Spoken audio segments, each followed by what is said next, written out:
નમસ્કાર મિત્રો, એડવોકેટ સંજય પંડિત આપનું હાર્દિક સ્વાગત કરે છે.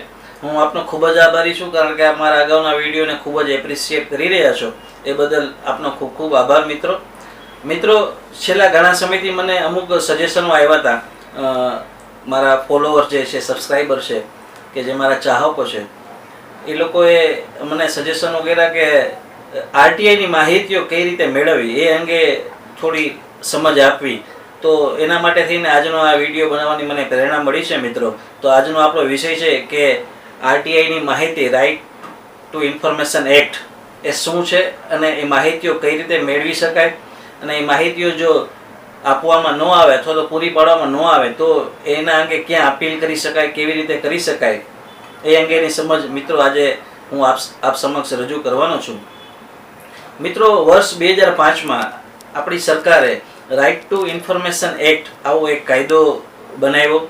આ કાયદો બનાવવા પાછળનો મુખ્ય હેતુ છે કે પ્રત્યેક જાહેર જે સત્તામંડળ છે, જે સરકારી ડિપાર્ટમેન્ટ છે, એના કામકાજમાં પારદર્શિકતા જળવાઈ રહે અને જવાબદારીને ઉત્તેજન આપવામાં આવે. બીજું કે લોકશાહીની જે અતિ આવશ્યક બાબતો છે એનાથી નાગરિકો માહિતગાર થાય અને ભ્રષ્ટાચાર ઉપર થોડુંક નિયંત્રણ લાવી શકાય, લગામ લાવી શકાય. તે માટે થઈને આ રાઇટ ટુ ઇન્ફોર્મેશન એક્ટ છે એ ઘડવામાં આવ્યો, એની રચના કરવામાં આવી. અને આ રાઇટ ટુ ઇન્ફોર્મેશન એક્ટની રચના કરવામાં આવી એનો સમગ્ર શ્રેય છે એ જોવામાં આવે તો શ્રી અન્ના હજારેજીને ફાળે જાય છે. કારણ કે અન્ના હજારે ઘણા વર્ષો સુધી આ કાયદો અમલમાં લાવવા માટે થઈ અને આંદોલનો કર્યા હતા, અને અંતે સરકારે 2005માં આ રાઇટ ટુ ઇન્ફોર્મેશન એક્ટની રચના કરી. મિત્રો, આ રાઇટ ટુ ઇન્ફોર્મેશન એક્ટ હેઠળ કોઈ પણ નાગરિક છે એ કોઈ પણ સરકારી ડિપાર્ટમેન્ટ હોય અથવા તો અર્ધ સરકારી ડિપાર્ટમેન્ટ હોય કે જેમાં સરકારનું ભંડોળ ઉપયોગમાં લેવામાં આવતું હોય, એમાંથી કોઈ પણ જાતની માહિતી એને જો જોઈતી હોય તો એ માહિતી માગી શકે છે. અને એ માહિતી દસ્તાવેજી સ્વરૂપમાં હોય અથવા તો સોફ્ટ કોપી, જેને કહી શકાય કે એ કોમ્પ્યુટરમાં હોય, એની પ્રિન્ટ આઉટ હોય, અથવા તો સોફ્ટ કોપીમાં તમે લઈ શકો છો. સીડી દ્વારા, પેન ડ્રાઈવ દ્વારા પણ માહિતી તમે મેળવી શકો છો. અને અથવા તો ઘણી વખત ઝાઝા બધા બલ્કમાં જો માહિતી હોય તો એ દસ્તાવેજોની જો તપાસ કરવી હોય તો એ નાગરિક તપાસ કરી શકે છે, દસ્તાવેજો જોઈ શકે છે જાતે. એવું આ કાયદામાં જોગવાઈ છે. મિત્રો, આરટીઆઈની માહિતી મેળવવા માટે થઈને એનું સ્પેસિફિક એક ફોર્મ હોય છે, જે ફોર્મ હું પીડીએફમાં ડિસ્ક્રિપ્શનમાં સાથે મૂકવાનો છું. મિત્રો, આ ફોર્મમાં જે અરજદાર હોય છે એની તમામ માહિતી આપવાની હોય છે. એનું નામ, સરનામું, એના ફોન નંબર, પછી એને શું માહિતી જોઈશે એ માહિતી મુદ્દા નંબર 3માં એની માહિતીની વિગત આપવાની હોય છે કે ભાઈ કયા ડિપાર્ટમેન્ટને લગતી એને શું માહિતી જોઈશે. માહિતી માંગતી વખતે મિત્રો એક સ્પેસિફિક તમારે જણાવવું પડશે કે કયા ખાતાની અને કઈ માહિતી તમારે જોઈશે, કયા સમયગાળા માટેની જોઈશે, કેટલા વર્ષની જોઈશે. આ બધું સ્પેસિફિક તમારે નોંધ કરવી પડશે, જેથી કરીને જે માહિતી અધિકારી હોય છે એને સમજ પડે કે તમારે ખરેખર કઈ અને કેટલી માહિતી જોઈશે. બીજું કે દરેક જે જાહેર સત્તામંડળ હોય છે, એટલે દરેક સરકારી ડિપાર્ટમેન્ટ હોય છે, એ તમામ સરકારી ડિપાર્ટમેન્ટમાં જાહેર માહિતી અધિકારીની નિમણૂક કરવામાં આવી છે મિત્રો આ કાયદા હેઠળ. અને તમે કોઈ પણ ડિપાર્ટમેન્ટમાં માહિતી માગશો તો એનું હેડિંગ છે જાહેર માહિતી અધિકારી, પછી એની નીચે એ ડિપાર્ટમેન્ટનું નામ લખવામાં આવશે અને એ ફોર્મમાં બધી વિગતો ભરવાની હોય છે. આ ફોર્મમાં પહેલા 20 રૂપિયાની ટિકિટ, કોર્ટ ટિકિટ લગાડવામાં આવતી, અથવા તો 20 રૂપિયાના સ્ટેમ્પ પેપર ઉપર આખું ફોર્મ ટાઈપ કરી અને માહિતી માંગવામાં આવતી. પણ તમે સાદા કાગળમાં પણ આ આખી માહિતી તમામ લખી અને અત્યારે જે એમેન્ડમેન્ટ આવ્યું છે નવું, એ મુજબ હવે 20 રૂપિયાની બદલે 50 રૂપિયાની કોર્ટ ટિકિટ તમારે વાપરવાની રહેશે, અથવા તો 50 રૂપિયાનો સ્ટેમ્પ પેપર તમારે વાપરવાનો રહેશે મિત્રો, માહિતી મેળવવા માટે થઈને. હવે માહિતી માટે તમે જે ખાતામાં કે જે ડિપાર્ટમેન્ટમાં જાહેર માહિતી અધિકારીને અરજી કરશો, એ અરજી તમારી મળ્યાના 30 દિવસની અંદર અરજી છે એ તમે રૂબરૂ પણ ત્યાં જઈને ઇન્વર્ટ કરાવી શકો છો. અને જો અરજી તમે રૂબરૂ જઈને ઇન્વર્ટ કરાવો તો એની એક ઝેરોક્સ કોપીમાં રિસીવ કરાવવાની અને જે તે ડિપાર્ટમેન્ટના અધિકારીની સહી કરાવવાની, જેથી કરીને તમારી પાસે આધાર પુરાવો રહે કે તમે આ તારીખે માહિતી અધિકાર હેઠળ માહિતી માગેલી છે અને એનું જે એપ્લિકેશન ફોર્મ છે એ તે સબમિટ કરાવેલું છે. અથવા તો તમે રજિસ્ટર્ડ પોસ્ટ દ્વારા પણ આ માહિતી માગી શકો છો મિત્રો. તમારું જે ફોર્મ છે રજિસ્ટર આઈડી દ્વારા આપ જે તે ડિપાર્ટમેન્ટને મોકલાવી શકો છો.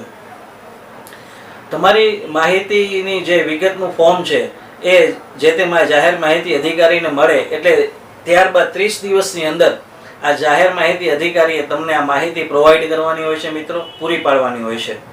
અને જો માહિતી પૂરી પાડવામાં ન આવે તો એના લેખિત કારણો સાથે તમને એની જાણ કરવાની હોય છે 1 માસની અંદર.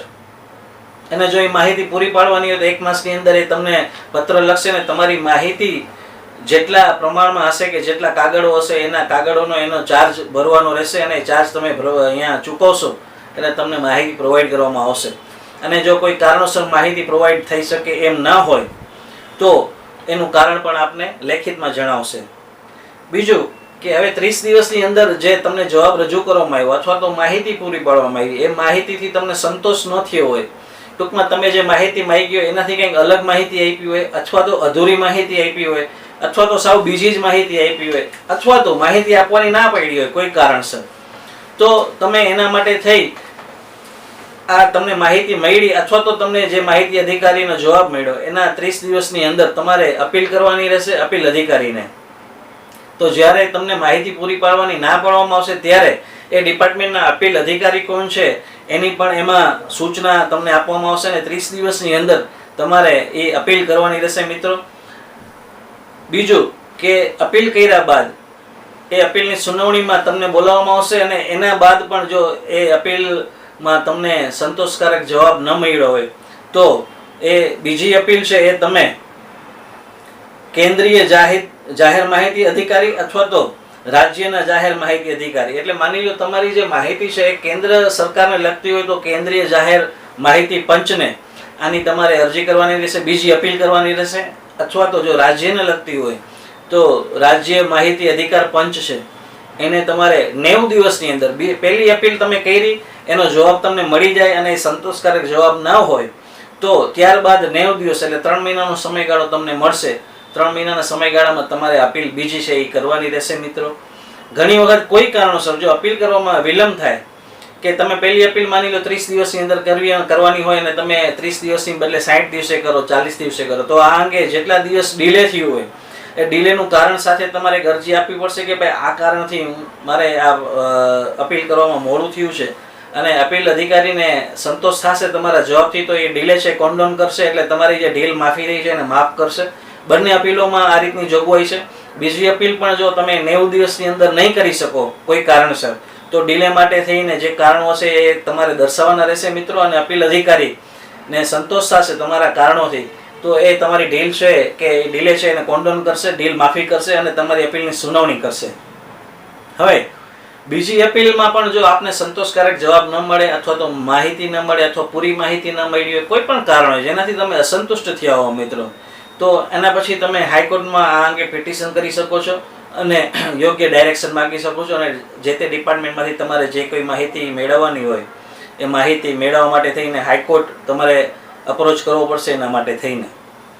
હવે મિત્રો અમુક કિસ્સાઓમાં માહિતી આપવામાંથી મુક્તિ આપવામાં આવી છે. કલમ 8માં એની આખી સૂચિ દર્શાવવામાં આવી છે.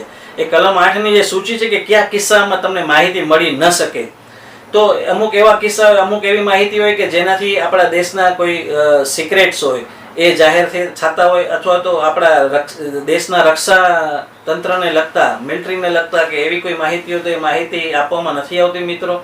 કોઈ ત્રાહિતી વ્યક્તિની તમે માહિતી માંગી હોય તો ત્રાહિતી વ્યક્તિની મંજૂરી વગર પણ તમને માહિતી આપી નથી શકાતી, આવી જોગવાઈ છે.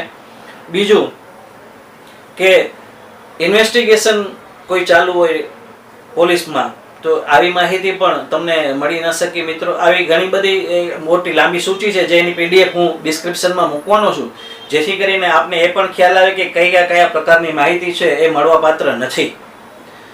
મિત્રો હું આશા રાખું છું કે આ વિડીયો છે એ તમને ખૂબ જ ઉપયોગી થશે, અને જો આ વિડીયો આપને ગમ્યો હોય તો આપ આપના ગ્રુપમાં જરૂર શેર કરજો, જેથી કરીને જે લોકોને આ માહિતી કઈ રીતે મેળવવી એને ખ્યાલ ન હોય તો આ વિડીયોથી એને સમજ મળી રહે મિત્રો. બીજું કે તમે જો આ વિડીયો પ્રથમ વખત જોતા હો તો આને લાઈક અને સબસ્ક્રાઈબ કરવાનું ભૂલશો નહીં મિત્રો. ફરી પાછો નવા લીગલ ઇસ્યુ સાથે તમારી સમક્ષ રજૂ થઈશ. ત્યાં સુધી મને રજા આપશો અને પોતાનું ખૂબ જ ધ્યાન રાખજો. Take care.